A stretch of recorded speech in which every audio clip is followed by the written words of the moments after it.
You pride yourself on thinking things through. You research, you make lists, you draft backup plans, and you tell yourself this is prudence, not fear. But here's the quiet truth Napoleon Hill points to. Intelligence isn't the barrier. A repeated mental mistake is. You use reason to build a fortress around possibility, and inside that fortress, opportunities cool and momentum dies. Right now you might recognize the pattern. A brilliant idea stalls because you insist on waiting for the perfect alignment of data, timing, and certainty. You justify delay with projections and contingencies, while the real engine of progress, decisive action, idles. That logic feels smart. It even feels safe. Yet safety, when it becomes an excuse, is simply fear wearing a convincing mask.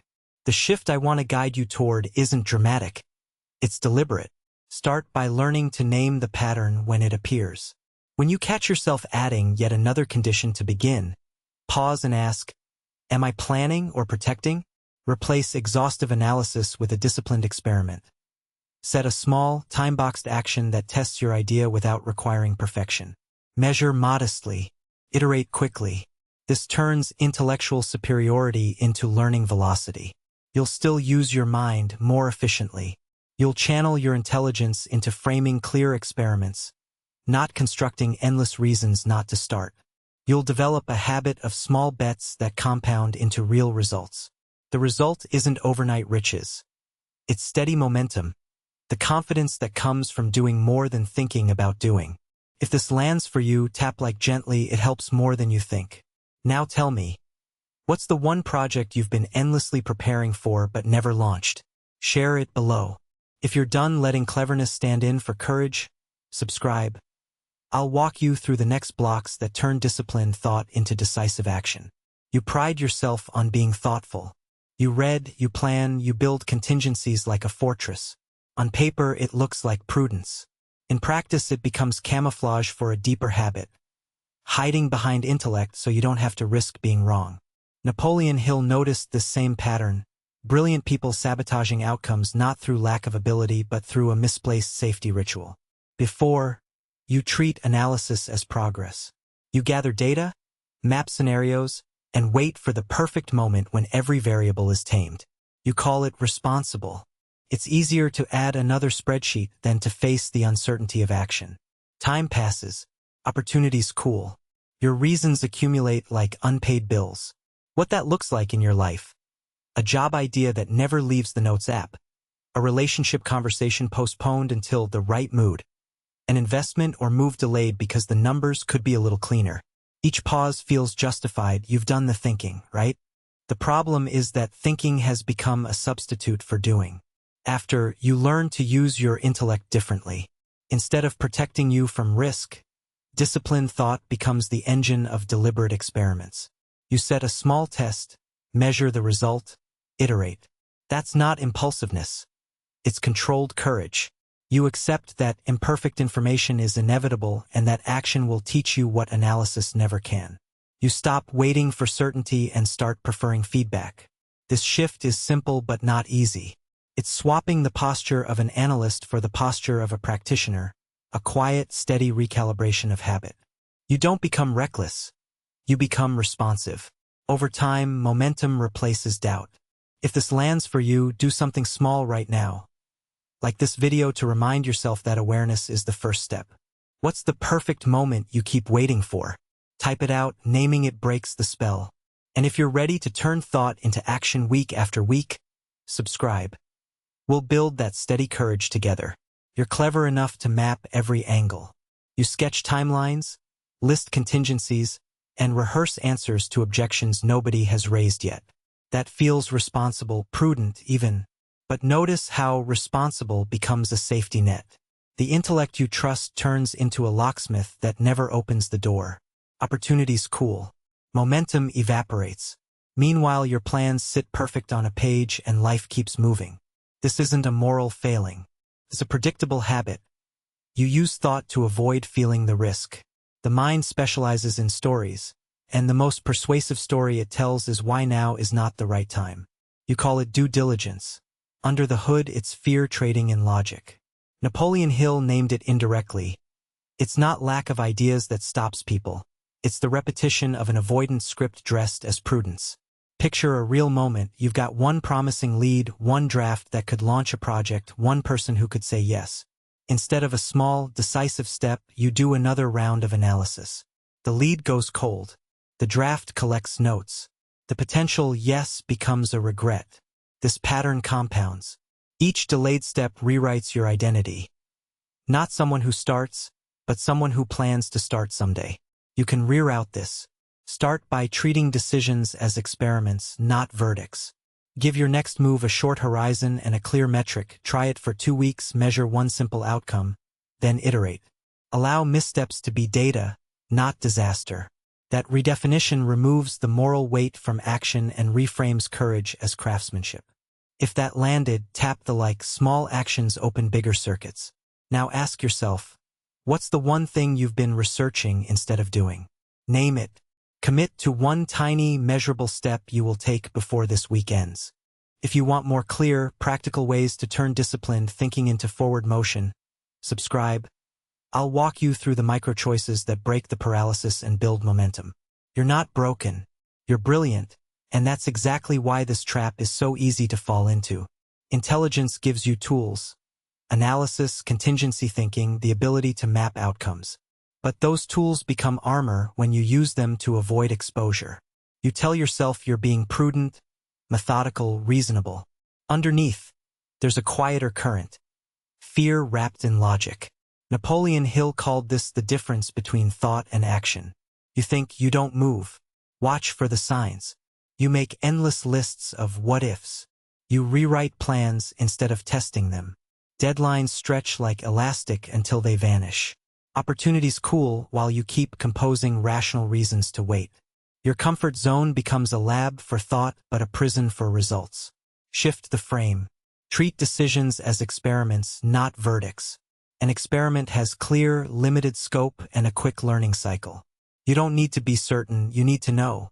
Set a short deadline, pick one measurable metric to test, and commit to one small, reversible action. If it fails, you recalibrate. If it succeeds, you scale. Either way, you build momentum and information. That habit, deciding, doing, learning, rewires your brain from perfection-seeking to progress-seeking. Design guardrails, not guarantees. Use time limits to counter infinite research. Use small bets to limit risk while maximizing insight. Use accountability to make your future self keep promises. Celebrate fast failures because they're better than slow regrets. Keep a simple log, what you intended, what you did, what you learned. Over weeks, that log becomes proof that action trumps paralysis. This isn't cheerleading. It's practical, deliberate retraining of thought into reliable behavior. You'll still plan. You'll still think deeply. But you'll start letting your head inform your hands, not hide them. If this landed, give this video a like, a small signal to yourself that you're ready to act. What's one tiny experiment you can start this week? Subscribe to get clear, bite-sized shifts that turn intelligence into momentum. By now, you've probably noticed the pattern. Intelligence gives you clarity about risks and options, and then something else quietly interferes. It's not ignorance, it's a habit. You use thinking as a shield. You assemble reasons to wait, refinement after refinement, until the map looks complete and the terrain has cooled. That habit feels prudent, feels safe, but it costs you time, confidence, and the compound effects of small wins.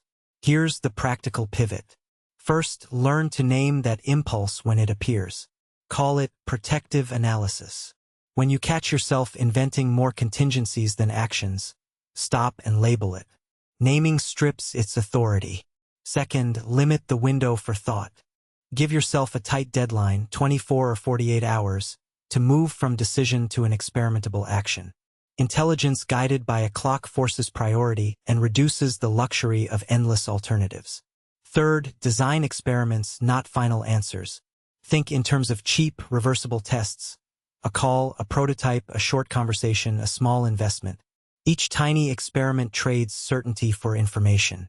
That information compounds into real momentum. Fourth, define the minimum success that tells you whether to scale or quit. When you know what success looks like at the smallest scale, you stop mistaking delay for preparation. Finally, build a feedback habit. Track the outcome of each experiment, however small, and learn quickly. Progress doesn't demand perfection. It demands responsiveness. That responsiveness trains your mind to favor action informed by evidence over action paralyzed by hypothetical risks. This shift isn't dramatic at first. It's steadier than that. But steady beats stalled. As you practice, fear will stop camouflaging itself as prudence and will begin to lose its grip. You'll convert thoughtful analysis into strategic tests, and your intellect will finally work for you instead of against you. If this landed, tap the like. It helps this idea reach others who are stuck. What's one decision you've delayed that you could test this week? If you want the next steps and practical templates for those experiments, subscribe and follow the rest of this series. You've already noticed the pattern.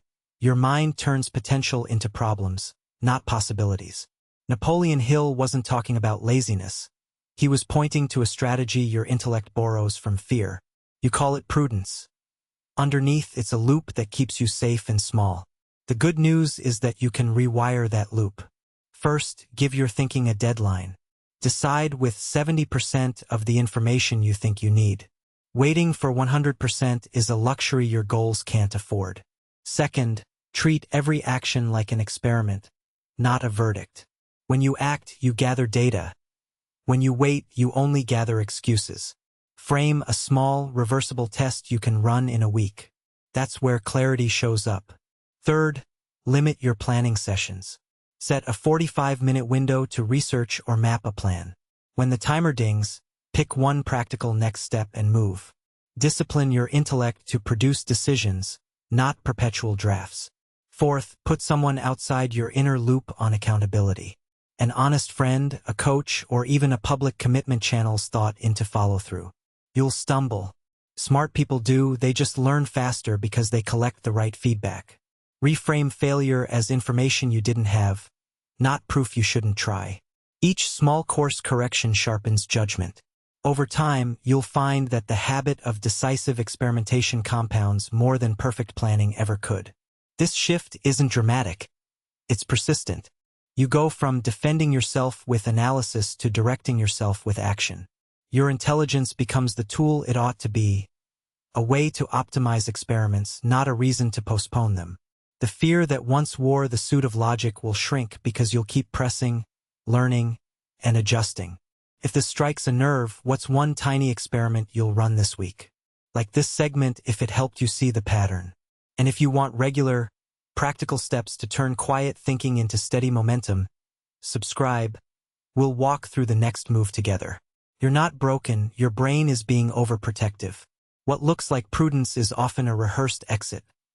More analysis, more contingency, and another reason to wait. The first step is naming the enemy. Call it protective thinking. Intelligence redirected toward avoiding risk instead of creating outcomes. Now turn that intelligence into a toolkit. Start with a simple rule. Treat decisions as experiments, not judgments. Experiments ask one clear question and have a short deadline. They're designed to learn, not to prove you right. That shift removes a lot of the pressure your mind uses to stall you. Practical moves you can use immediately. Timebox a choice. Give yourself 30 minutes to decide on a direction, and 48 to 72 hours to run the first tiny experiment. Deadlines force clarity. Choose the smallest viable step. If you want to launch a project, what's the single action that will give you useful feedback within a week? Build that. Predefine success and failure. Set one measurable outcome that tells you whether to scale, pivot, or stop. Failure becomes data, not character judgment.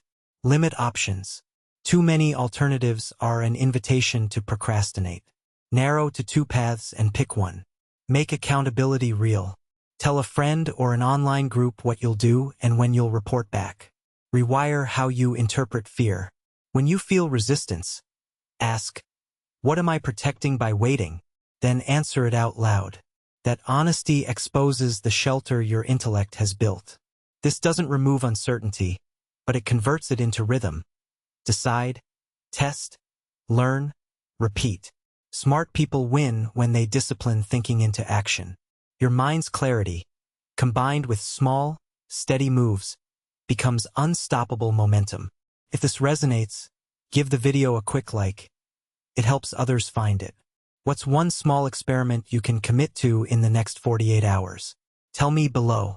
If you want short, practical steps that turn thought into results, subscribe and we'll keep sharpening the method together.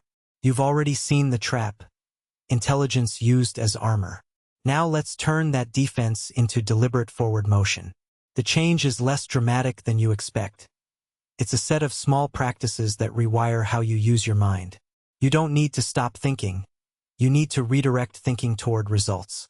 First, set time-limited decisions. Give yourself a strict research window, 48 hours, a weekend, then decide. Deadlines reveal what matters and stop your mind from inventing endless contingencies. Second, run micro-experiments. Treat choices like tests, not verdicts. Try a low-cost version, measure 1 or 2 clear signals, and learn. If it fails, you've gained information, not shame. Third, name the fear. When you find yourself adding another, just in case, ask, what am I afraid will happen if I move forward? Say it aloud.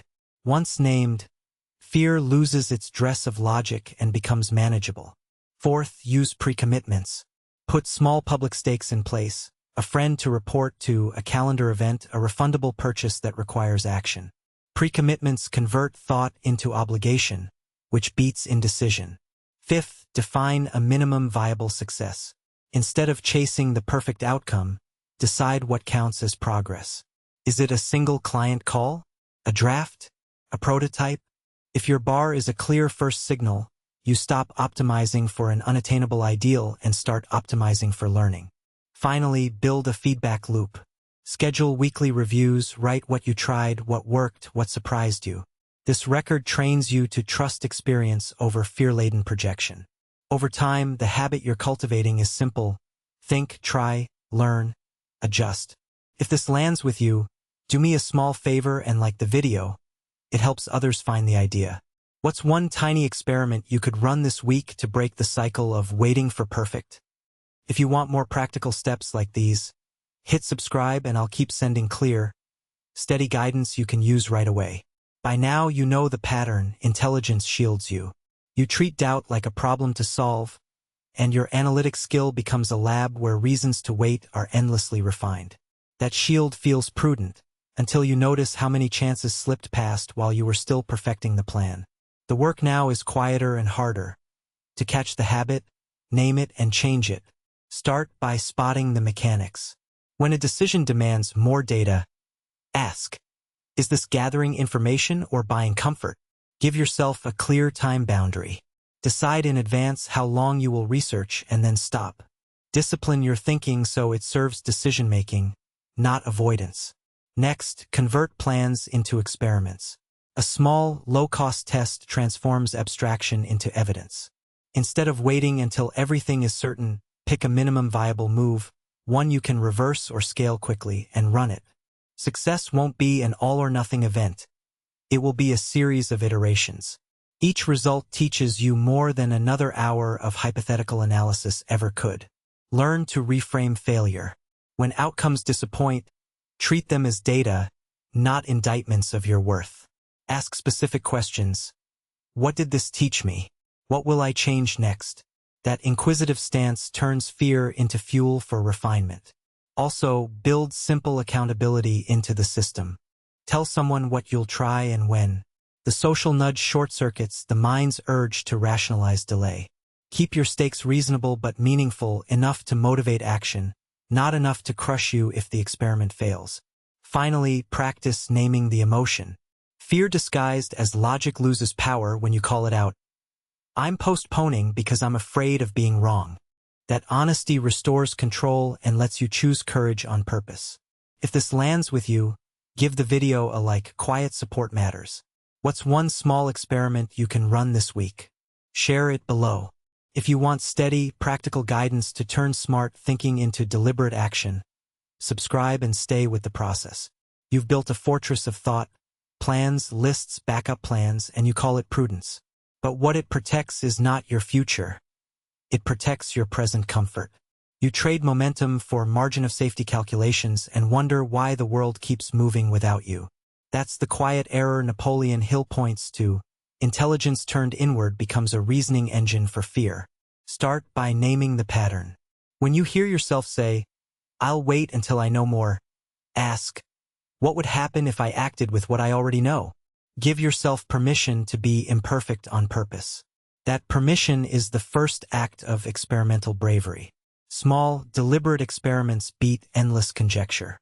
Set a short deadline, take one measurable step, then observe what actually changes. Turn disciplined thought into decisive action with rules that limit analysis.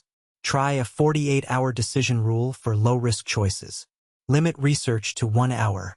Make the next step visible. A short email, a 10-minute prototype, a phone call. Measure the outcome, not the possibilities you imagined. Feedback replaces fear. Data dissolves the need for certainty. Replace perfect with useful. Perfection is a moving target. Usefulness has deadlines and results. When you frame tasks as experiments, you stop aiming for flawless and start aiming for learning. Each small test recalibrates your confidence. You accumulate evidence that action works better than paralysis. That momentum does not need glamour, it needs consistency. Build a ritual around initiation. Decide on a start signal, a time, a place, a tiny action. Honor that signal as you would a meeting with someone you respect. Over time, starting becomes a habit, and the voice that once argued for another rehearsal grows quiet. If this lands with you, give it a small, sensible vote for moving forward. What's one tiny experiment you can commit to this week? Put it in the comments or say it out loud to someone who'll hold you to it. If you want more clear, practical steps to turn thought into momentum, subscribe, we'll take the next step together. By now you've seen the pattern. Your mind, sharp and hardworking, has been building a fortress of reasons. You call it prudence. I call it a pattern you can learn to outsmart. The first step is simple and honest. Name the move.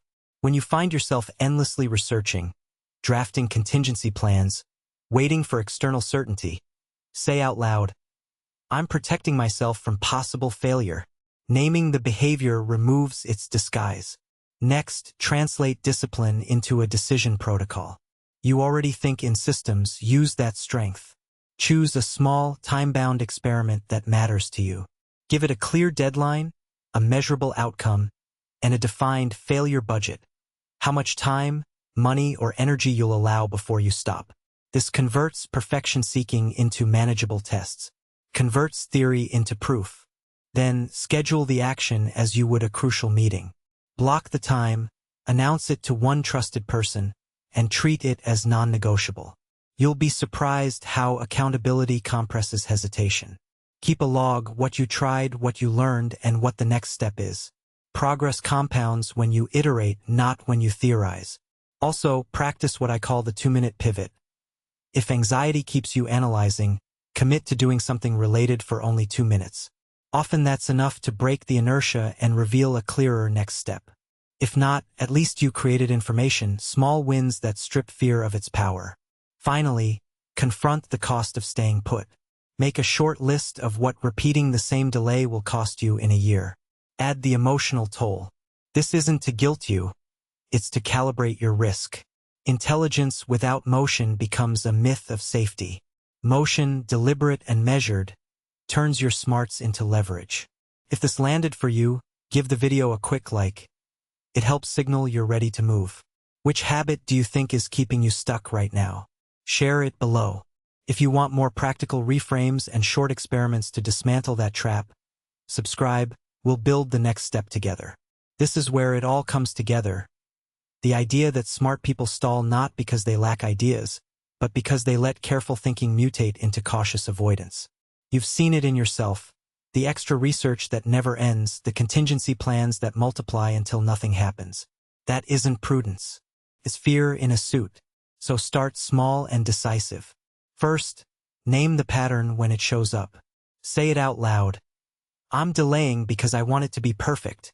Naming it breaks its power. Then set a simple decision rule.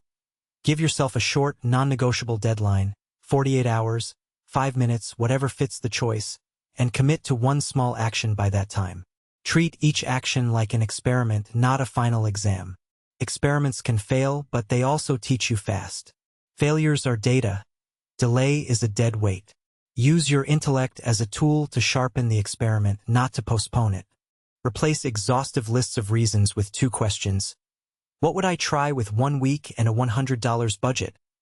And, what would I learn if this didn't work?